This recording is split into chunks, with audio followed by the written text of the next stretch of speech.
Fala pessoal, tudo bem? Meu nome é Rodrigo e hoje mais um vídeo do canal Simulações. Hoje vamos colocar um assunto bastante interessante. A gente vai comparar como que foi o retorno de uma carteira comparado aí com o retorno do investimento nas ações individualmente.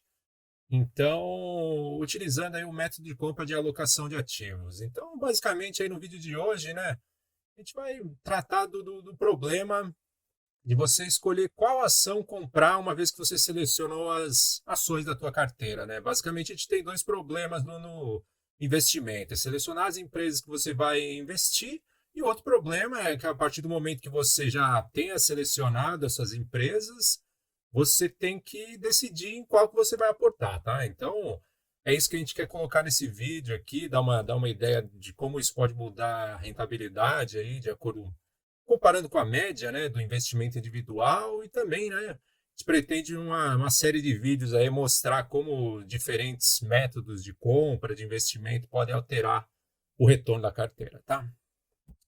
Então vamos lá, o aviso de sempre, tudo para fins demonstrativos, todos os dados usados são reais, mas rentabilidade passada não é garantia de rentabilidade futura.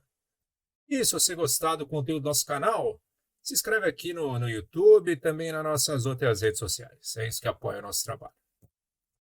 Então vamos lá, o retorno de uma carteira. Então, retorno de uma carteira seria igual à média do retorno dos seus ativos individuais? Então, a gente já coloca aqui, né, que a dinâmica dentro de uma carteira é diferente das ações isoladamente, né? Porque a, o preço das ações variam, né? Então, de acordo com o método de compra, se a gente levar em consideração, né, essa variação de preços, quando a gente vai comprar uma ação, quando vai comprar outra, o fluxo, né, de proventos também que gera essa carteira, tudo isso, né, são fatores que alteram aí a nossa rentabilidade conforme a gente comprar as diferentes ações, né, que pertencem a essa carteira.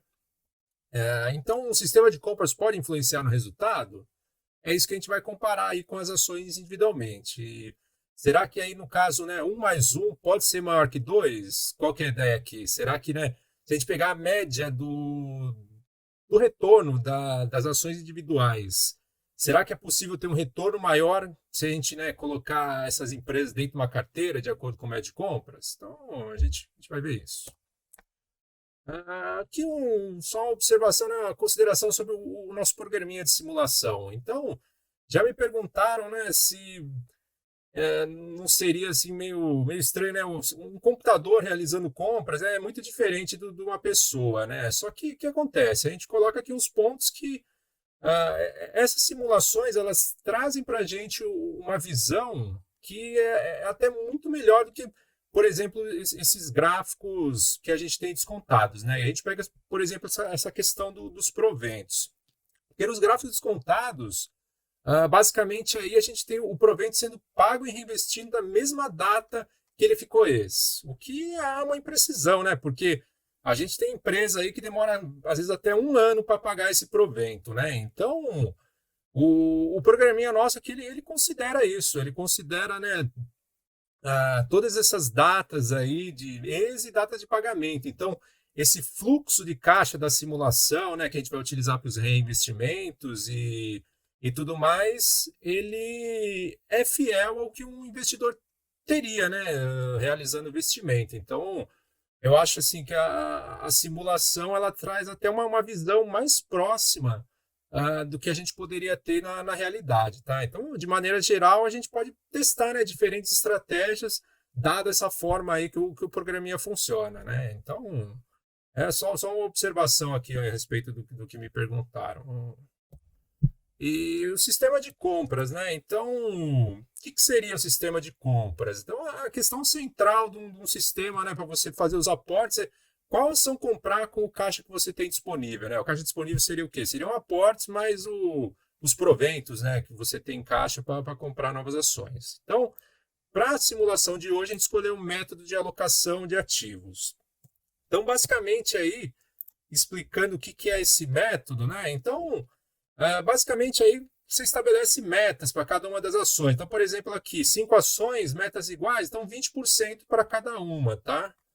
E aí como que funciona esse método para determinar qual ação que você compraria? Então, antes da compra, você simplesmente vê qual que é a proporção da ação em relação ao seu patrimônio total. Então, a ação A, por exemplo, aqui, 7%, 25%, 20%, 15%, 33%. E a partir disso, você vê o quão distante ela está da meta, né? Então, no caso aqui, a mais distante da meta seria essa ação A, com menos 14%. A segunda seria a ação D, com menos 5%. Então, nesse método de alocação de ativos, se você for realizar, por exemplo, uma compra, você vai comprar a ação que está mais distante da meta, que no caso seria a ação A. Se você for realizar duas compras, você vai comprar a ação A e a ação D, que são as mais distantes da meta, né? E assim por diante, é assim que funciona. Então, isso daí é só para dar uma explicação de como funciona esse método. E a carteira que a gente utilizou aqui, as empresas que a gente utilizou para fazer essa simulação, estão aqui. Foram 12 empresas e a gente estabeleceu metas iguais para todas as empresas, né? Então, basicamente, o que a gente selecionou? Uma carteira diversificada, né? Vários setores, empresas aí talvez com perfil mais de dividendos, outros aí com um perfil mais de crescimento, mais large caps, small caps, blue chips também, né? É uma carteira diversificada aqui. Quem faz análise fundamentalista, muito certamente poderia ter uma carteira dessas, tá? Nenhum grande pepino aqui também, nenhuma empresa aí, né? Um turnaround, nada do tipo, tá? A intenção foi essa mesmo. E aí os critérios da simulação. Então, o período que a gente utilizou para fazer essa simulação foi de 15 anos, de 2008 até o final aí de 2021. Os aportes eram de um salário mínimo por mês. Primeiro dia útil, essa tabelinha aqui mostra para a gente qual foi a média mensal em cada ano. Os critérios de compra, então, compra era no primeiro dia de mercado aberto do mês, dependente do preço. E na estratégia de alocação de ativos, né, na carteira, a compra era de 2 ações por mês, que tivesse mais para trás, as duas que estivessem mais para trás da meta.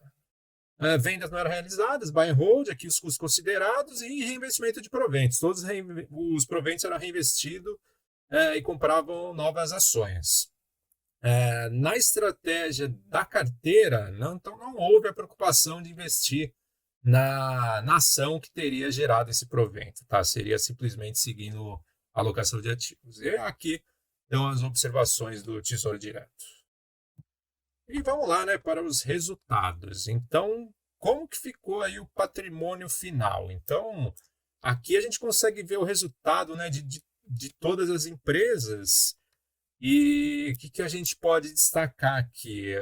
A gente vê que o benchmark aqui, né, o IPCA mais 6% e o Tesouro Direto, o Tesouro Indexado de Inflação, teve uma performance muito boa. Não foi fácil bater, né? A gente vê que só 4 empresas, quando consideradas individualmente, teriam batido, né, o Tesouro IPCA. Mas aqui, em relação a Selic, né, o CDI, que é o benchmark aí de renda fixa, a gente vê, né, que a maioria das empresas teria batido.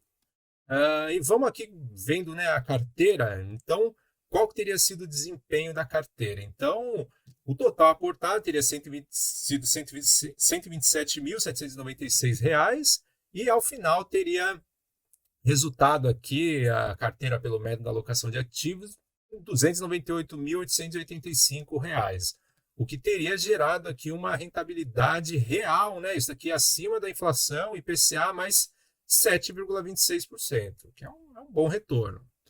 Agora, que comparado com a média das empresas, aí a gente vê que resultou aqui 266.653 e uma rentabilidade de 5,59. Então, o que a gente pode inferir daqui? Que o método de compras ele otimizou o retorno, né? Então, basicamente, aí ele proporcionou um retorno maior do que simplesmente, né, a média de todas as empresas.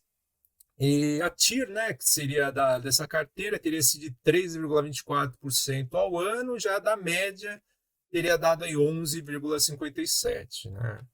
A diferença de resultados que teria sido gerado aí nesses 15 anos, a diferença absoluta de 32, algo em torno de R$ 32.000, uma diferença relativa de 12%. Você fala, não é muito, mas assim, você otimizou. Você otimizou. É isso que é o ideal. Você trouxe um retorno maior e aqui, a princípio, esse sistema aqui de alocação de ativos é um sistema muito simples de ser implementado. E agora vamos ver como é que foi a evolução, né? Se isso daí foi uma verdade durante todo o período simulado. Vamos colocar aqui até um zoom. Então, basicamente aqui a gente vê que elas andaram bastante junto, né? As duas curvinhas. Só que, né, em 2015, entre 2016, a gente teve a média um pouquinho maior. E aparentemente isso daí é causado aqui por uma outlier, né? O que eu vi aqui seria a Klabin, que teve uma performance excelente nesse período, né? Mas o que a gente consegue ver aqui seguindo no gráfico? A partir aí do 10º ano, aparentemente começa a ter um descolamento da carteira utilizando o método de alocação de ativos, o que pode, de repente, inferir para a gente que essa otimização, né, esse método de compras, ele se torna aí mais eficiente com um prazo maior, né? Onde você vai pegando pequenas eficiências ao longo do tempo, isso daí vai se mostrar de uma maneira maior no longo prazo. De repente pode ser isso, né? Como a gente vê aqui no final, né? Essa distância aparentemente ela vai aumentando aqui até o final da simulação.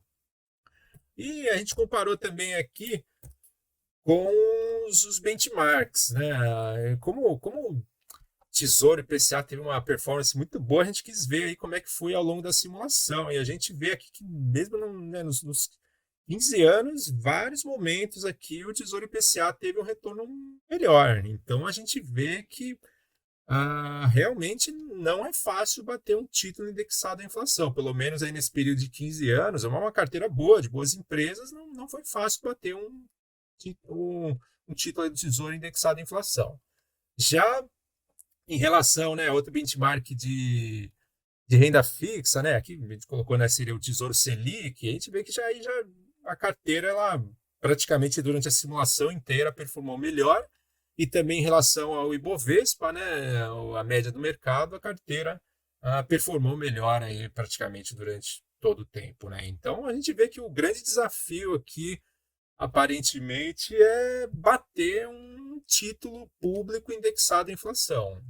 Eu tenho percebido aí nas simulações, não é uma tarefa muito fácil. E vamos lá. Em termos de proventos, como é que isso daí acabou influenciando o retorno, né? Então, aqui a gente vê que Grendene teria trazido o melhor retorno aí em proventos. E a carteira, com esse método de compras, teria otimizado em relação à média. Não teria sido algo muito maior, né? O investidor teria recebido, então, aproximadamente aí R$ 4.400 a mais do que na média das empresas individuais, o que dá de forma relativa a 6,4%, né? Então, enfim, recebeu a mais. Teve uma otimização comparado com as empresas individualmente. E como que se deu essa evolução dos proventos ano a ano? Então a gente vê que as curvinhas aqui elas estão bastante juntas, né? Também aqui no 2015, 2016 a gente teve uma situação que a média das empresas foi maior, levemente. E depois aqui mais no final da simulação a gente teve uma tendência, né, da carteira de alocação de ativos trazer aí um retorno maior também em proventos. Então, é isso aí, pessoal. A ideia é essa, né? Pelo menos nessa simulação, o método de compras apresentou uma leve vantagem em relação à média do retorno das empresas da carteira. É uma simulação só, né, pessoal? Então, não dá para a gente ter isso daí como uma verdade sempre, né? Mas nossa intenção aqui agora é testar esses diversos métodos de compra e tentar ver aí o que trouxe aí um melhor retorno para o investidor de maneira geral, em diferentes prazos, em diferentes situações. Acho que essa que é a ideia. Então, quiser acompanhar essa série de vídeos, segue aqui o nosso canal, tá bom? E é isso aí, vamos ficando por aqui. Eu agradeço a todos. E se você gostou do vídeo, deixe seu like, se inscreve no canal, que é isso que incentiva a gente a continuar o trabalho. Muito obrigado a todos e até a próxima. Valeu!